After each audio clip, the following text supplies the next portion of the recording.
માત્ર એક આ અફવા છે. સ્ટોક તો જોઈએ એટલો મળી જ રહે. હાલમાં મળી રહે છે. અત્યારે બધો ઇનફ સ્ટોક છે. સ્ટોક તો જેટલો થતો હોય એટલો થાય જ નહીં. આપણે વેપાર તો કરવાનો નથી. મીડિયામાં તો એવું જાણવા મળ્યું છે ગવર્મેન્ટ તરફથી કે ભાઈ એવું કંઈ છે નહીં, 20-25 દિવસનો સ્ટોક છે ને કોઈ ચિંતા કરવાની જરૂર નથી.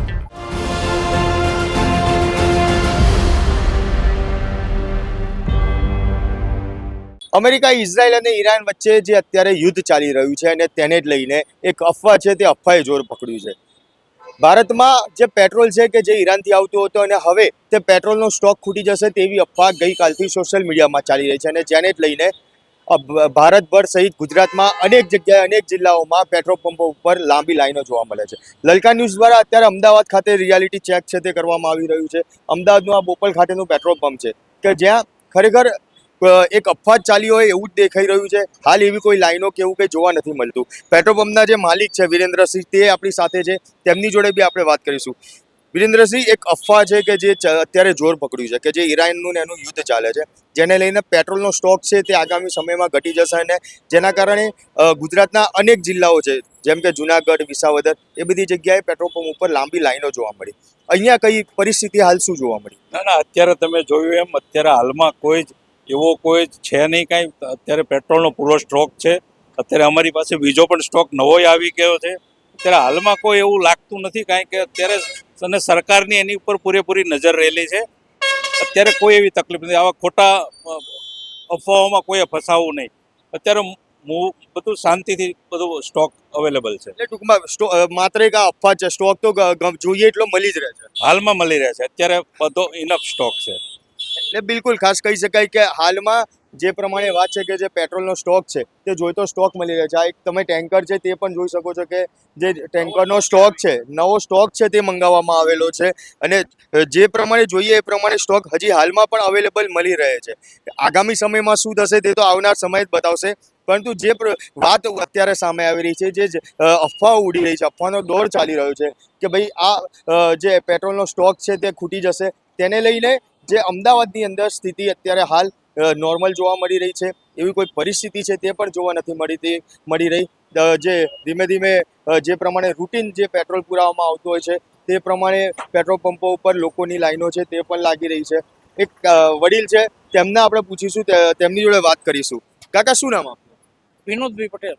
વિનોદભાઈ, એક ગઈકાલથી સોશિયલ મીડિયામાં એક મેસેજ ચાલે છે કે ભાઈ ઈરાનના યુદ્ધને લઈને હવે પેટ્રોલનો સ્ટોક છે તે ખૂટી જશે. ઘણી બધી જગ્યાએ પેટ્રોલ પંપો પર લાંબી લાઈનોએ જોવા મળી રહી છે. તમે પેટ્રોલ પુરાવા આવ્યા છો કોઈ સ્ટોક માટે કે જરૂર માટે? જરૂરિયાત માટે. જે અફવા સ્ટોક તો જેટલો થતો હોય એટલો થાય ને ભાઈ. આપણે વેપાર તો કરવાનો નથી.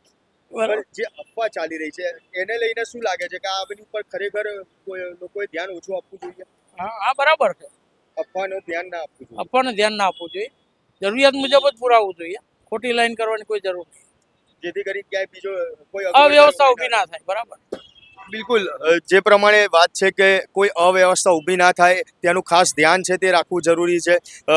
જે પ્રમાણે વાત સામે આવી રહી છે, જે રીતે અફવા ચાલી રહી છે કે પેટ્રોલનો સ્ટોક નહીં મળે, તે એક અફવાને ધ્યાનમાં ન લેવી, જરૂર પ્રમાણે પેટ્રોલ છે તે પુરાવું. અન્ય એક વડીલ છે, તેમની જોડે આપણે વાત કરીશું.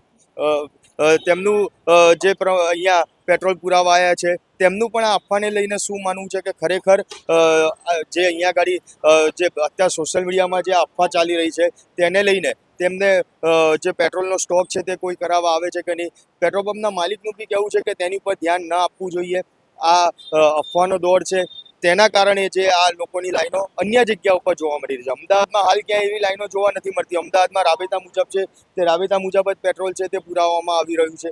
પરંતુ જે પ્રમાણેની જે વાત સામે આવી રહી છે તેને જોતા અમદાવાદ વાસીઓ શું કહી રહ્યા છે, અન્ય એક વડીલ છે તેમની જોડે આપણે વાત કરવાનો ટ્રાય કરીશું કે તેમને આ બાબતને લઈને શું કહેવું છે. તે ખરેખર આવી કોઈ વાત તેમને જાણવા મળી છે કે નહીં. કાકા, એક અત્યારે સોશિયલ મીડિયામાં એક મેસેજ ચાલી રહ્યો છે કે ઈરાનના યુદ્ધને લઈને આગામી સમયમાં પેટ્રોલનો સ્ટોક ખૂટી જાય એવું છે. ગુજરાતમાં ઘણી બધી જગ્યાએ પેટ્રોલ પંપો ઉપર લાંબી લાઈનો જોવા મળી છે સ્ટોક કરવા માટે થઈને. તમે આ બાબતે શું જાણો છો? એવું મીડિયામાં તો એવું જાણવા મળ્યું છે ગવર્મેન્ટ તરફથી કે ભાઈ એવું કંઈ છે નહીં, 20-25 દિવસનો સ્ટોક છે ને કોઈ ચિંતા કરવાની જરૂર નથી.